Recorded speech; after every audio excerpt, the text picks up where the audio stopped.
Okay. Can you guys hear me back there? Yeah? Can't tell. So we'll start this Public Works, Parks, and Environment Committee and call to order, declaration of conflict, and have the agenda in front of us for the committee members to adopt as presented. Thank you. Thank you, Councillor Lutz, Councillor Seegers, all in favor. That was done. Thank you. Then let's go. We have 4 items on the agenda. Then let's go to 5.1 minutes of the Public Works, Parks, and Environment Committee meeting of March 28th for receipt. Thank you. And I'm assuming Councillor Wright. Thank you. All in favor of receipt. Any errors or omissions or corrections? Business arising from those minutes? Business arising? Yes, Councillor Wright.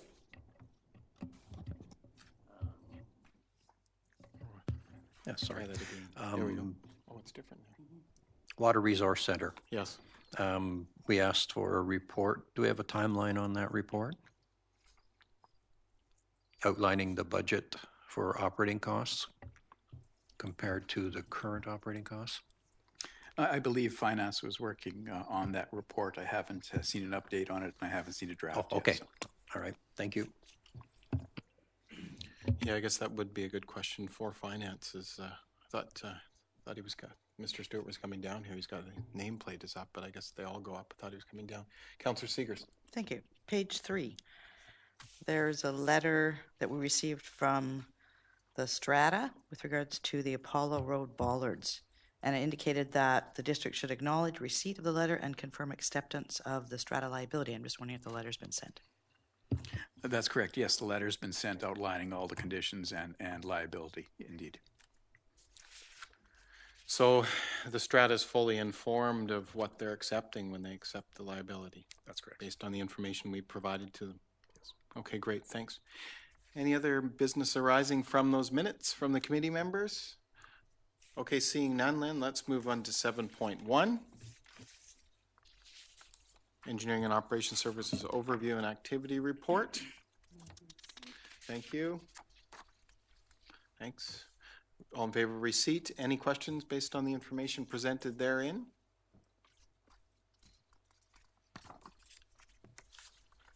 Councillor Seegers. Thank you. Page 7. Under invasive weeds, I'm just wondering if we're having issues with gorse still.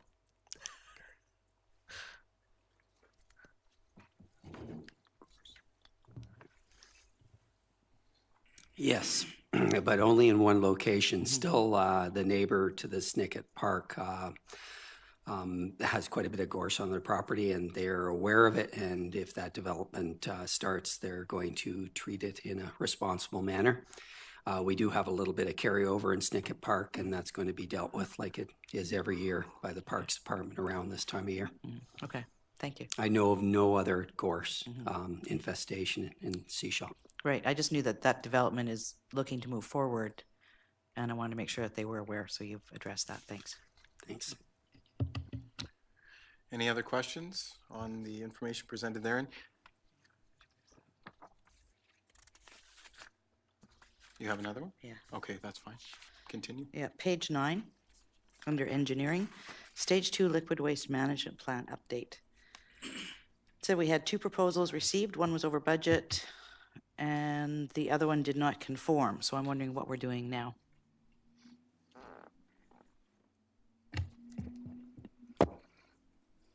Thank you. So what we are doing now is we're trying to combine 2 proposals. One is for the liquid waste management plan stage 2 and the Davis Bay sewer functional plan. So these are interconnected. So we're trying to get one RFQ, not RFP, from the consultant to get it both work within the budget. So if not, we will postpone the liquid waste management plan phase 2 to next year, but we are moving forward Davis Bay sewer functional plan. Okay, and then one final question on page 10. Under the Water Resource Center, it says FBR optimization trial. What is that?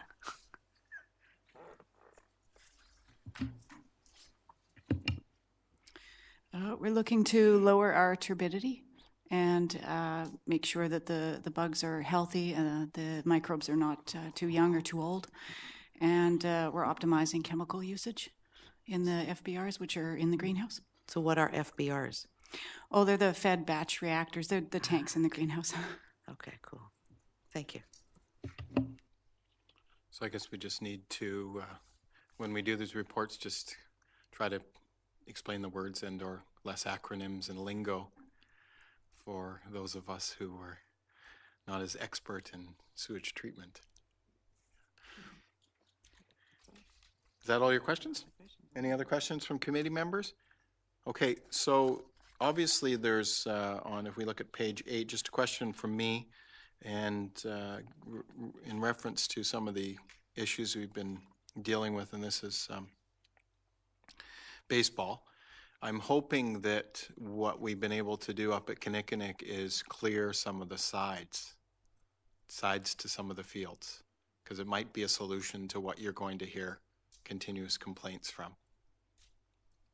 Because if you look at a lot of the baseball fields around, what you'll find is elsewhere and in other places, Gibson's, et cetera, is it's mostly parking lot and roadways around baseball fields. We don't really have that up there. We have a lot of bush, so. Yeah. Point of order. Yeah. Is that on the agenda? Yeah, it was. It's baseball season.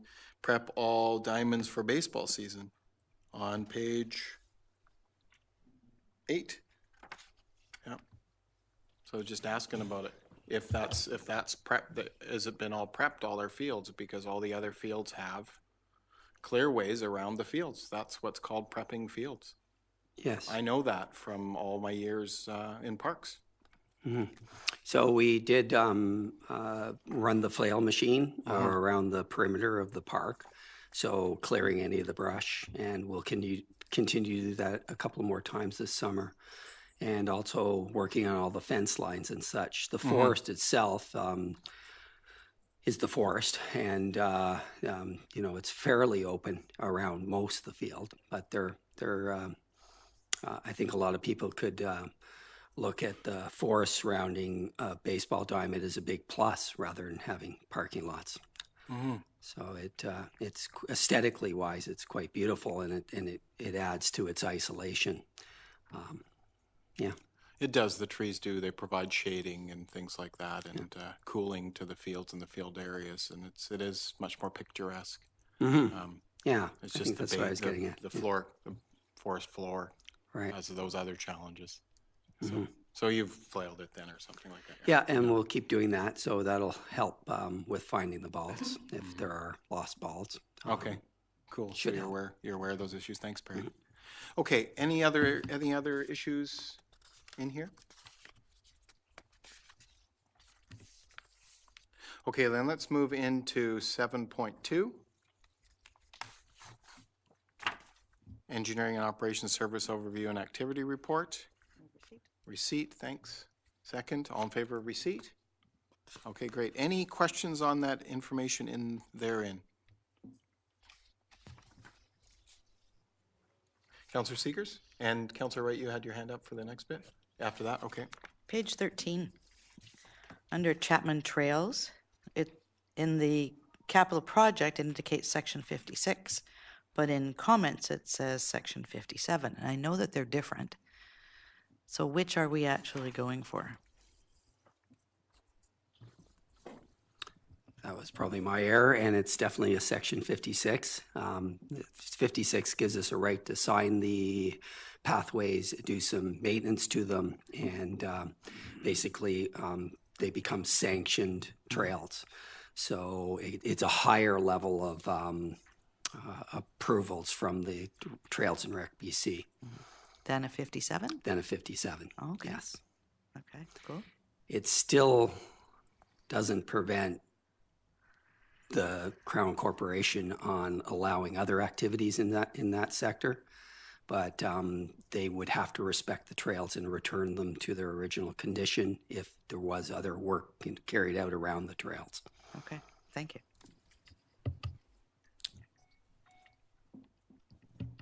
You have control over your own now. Yeah. Okay. Just Councillor Wright. thank you. Mr. Chair, on page 17, active transportation. What is active transportation?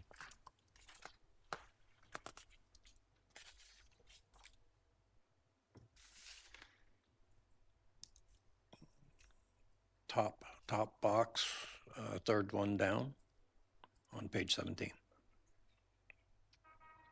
Fourth box, third one with printing in it.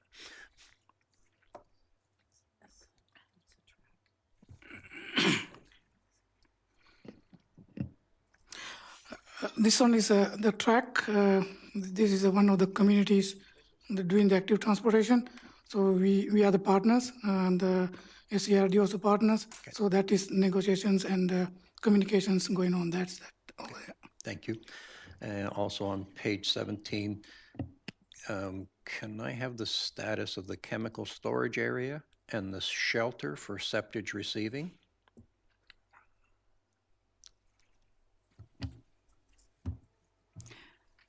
I'm currently working on the RFPs for both of those. Okay. And looking for quotes. We may have to get a temporary shelter up at Dusty Road to get through the winter. Okay. So if something permanent can be built, because it'll need to be designed by an engineer. And while you're here, could you comment on the sludge lagoon, okay, on Dusty Road and the sloughing of the biosolids? Yeah, currently Salish Soils has put some mulch, a mulch berm, and they are allowing just the liquid into the lagoon, but the lagoon is still full and none of the sludge has been removed from the lagoon, so it's no longer operational, and we're using an adjacent tank instead, pumping manually every day across the road. So it's a kind of an emergency situation. So I'm trying to, is this because Salish Soils are not doing what they're supposed to do with the biosolids? If I may, they stockpiled quite a bit of biosolids as they were negotiating for an additional site. What has occurred, they stockpiled it high and it's sloughed in. We did meet with them, I believe, a week before last, and they have a plan on how to remove all those biosolids. It's being dewatered, and again, it's our concern that what they proposed first was to get a machine in there and start just dredging it out, but we have it lined. So they've come up with other ideas on how to get it out. So we're working with them to remove that. And of course, they have to do it all at their cost. And do you have a timeline for that? Because this whole biosolids is starting to make me very nervous. And I'm starting to get the feeling that the deal that we have for dealing with biosolids is not a very solid deal. And if that's the case, and if we need to address it as a district, then I guess we would like to know about that soon. I would like to know about that sooner rather than later, so that we can start thinking and planning for what we're going to do. So. Yes, we do have a contract with Salish Soils to the end of this year, and I'm pleased to report I do have a meeting tomorrow with Gibsons and Salish Soils. They finalize their location. They're moving all their operations down to Port Mellon, and that's where the composting of different materials will take place. So we're getting very close to a very long-term 15, 20-year agreement, and I hope to have some more information actually tomorrow. Great. Okay. I'm quite pleased in how it's progressing. Yeah, okay. I'll leave that with, So I'll let that rest for now. When somebody else wants the question, that's, okay, thank you. So that's not clear to me then. There's a deal between two individuals, two other companies, one company, the one we're dealing with, and another company to dispose of it elsewhere and then truck it down there? No, everything is with Salish Soils. Salish Soils had to negotiate some land with another firm or company that owned that land. I believe that has all taken place, and now they're ready to start talking to Gibsons and us on a long-term agreement. We will have to see how it's going to work out, if they're still going to be utilizing the Dusty site or their site, and that logistics has to be worked out. However, the majority is going to be going over to the Port Mellon site.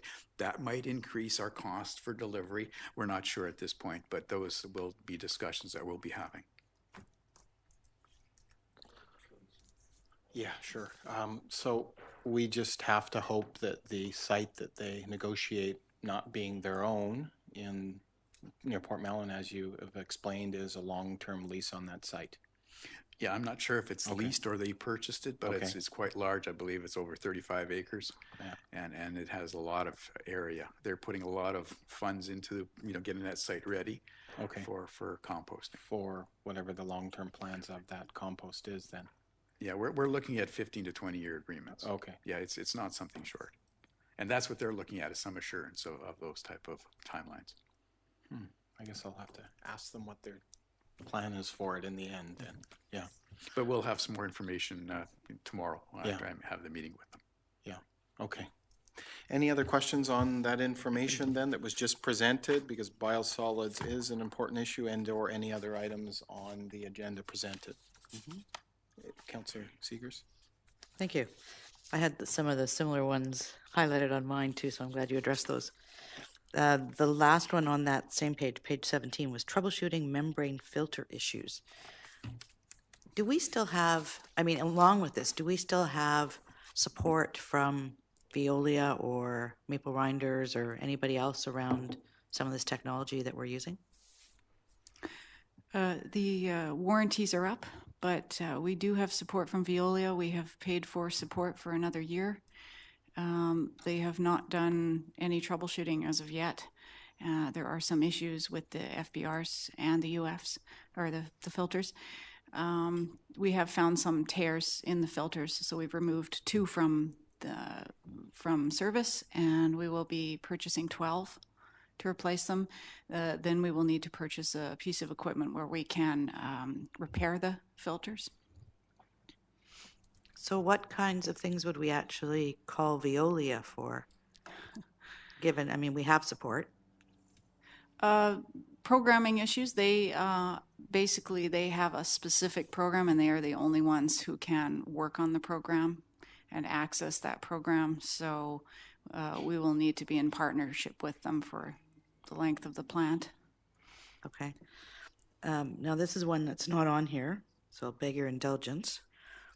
We had Maple Rinders here a while ago when they gave us that last award. It was a lead gold or something. And they mentioned 2 programs that they were looking at potentially implementing at our Water Resource Center. I'm wondering if we've heard any further on those. Yes, we have a meeting with Organica tomorrow morning, and we'll be discussing process issues. They can help us optimize the plant, especially the FBRs. And then we will be approaching UBC, and they can look at removing some of the hormones and pharmaceuticals in the water, if that's possible. Okay, thank you.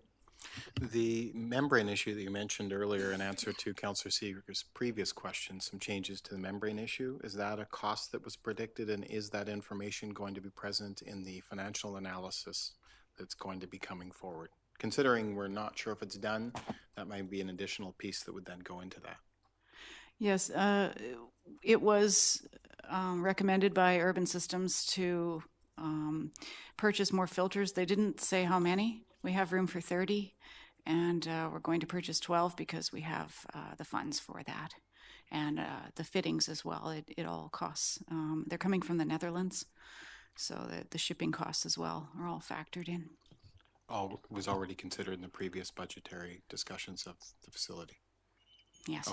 Okay, great. So, but that information will go to that report that's coming. Thanks. Any other questions on 7.2? Okay, then let's move on to the next report then. 7.3, herring spawn compensatory feature. That's a mouthful. Thank you. All in favor of receipt? Okay, great. Any questions being presented to us? And this is John presented this. John, did you want to speak to this? We might as well make use of you while you're here. Sure thing, Mr. Chair. Yeah, welcome. Prior to me coming on with the District of Sechelt, prior predecessors, they decided to extend the boat ramp at Porpoise Bay. Didn't go through the proper channels. DFO found out, and they were going to give us a severe penalty. And then I come into the picture a year or two after this, when nobody's done nothing, and then things changed here. And then I got a really, not a nice email one day from DFO head office. So I said, I better call these guys. So I called them, and after I explained the situation, what's going on, he calmed down. And so it was either they had a line of credit from us, or it was going to be a severe fine. So for 3 years, I put together a program that I had to do a herring study in Porpoise Bay. That's all they wanted. And so I got together with some biologists, Glenn from Pelagic, and for 3 years in a row, we had to do a 4-week study. Just put, not the herring nets to catch them, they're just nets that hang to see if there's any spawn happen with herring out there. So we just completed it. They released us of any more penalties and said thank you, and I wiped my brow, and instead of costing hundreds of $1,000s, it cost us almost $50,000.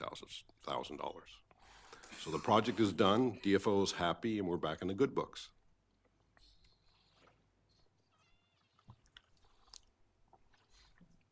Councillor Seegers. Thank you. One of my questions here was, why was this project done? And what we were comparing it to, because I read the report, but it just said we did this, but no reason as to why.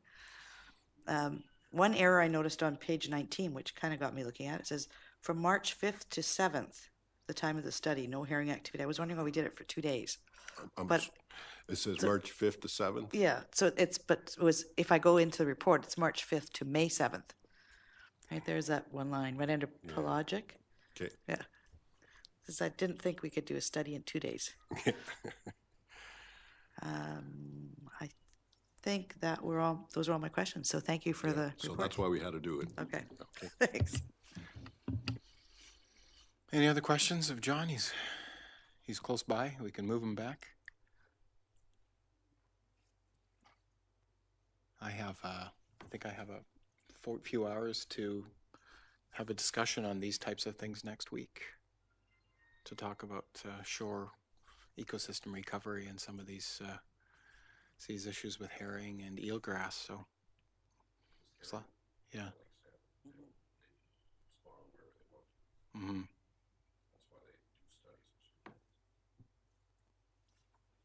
Mm-hmm. Any other questions? Okay, seeing none, I think we're to the end of the agenda, committee. The other thing I should ask is that, I don't know, perhaps as we end here, Perry or Darwin may know the discussion we had regarding the waterway in the middle of Seashell there, the marsh. I always have trouble remembering that. There's a lot of waterways. I guess that report will come maybe next committee. Yeah, okay.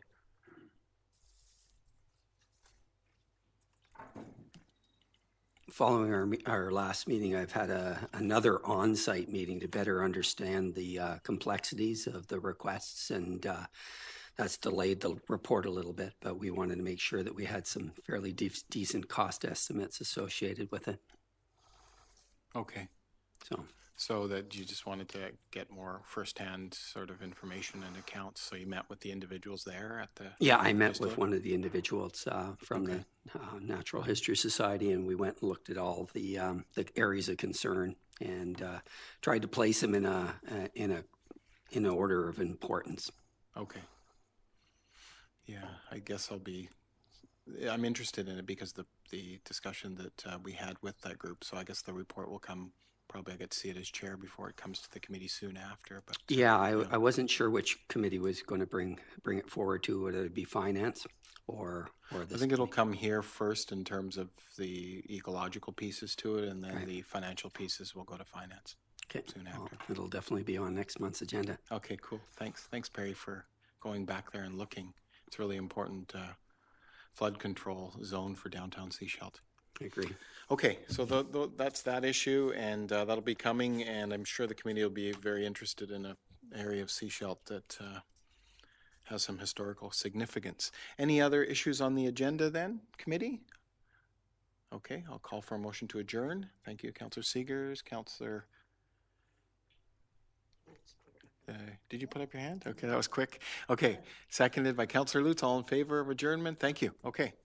And any questions?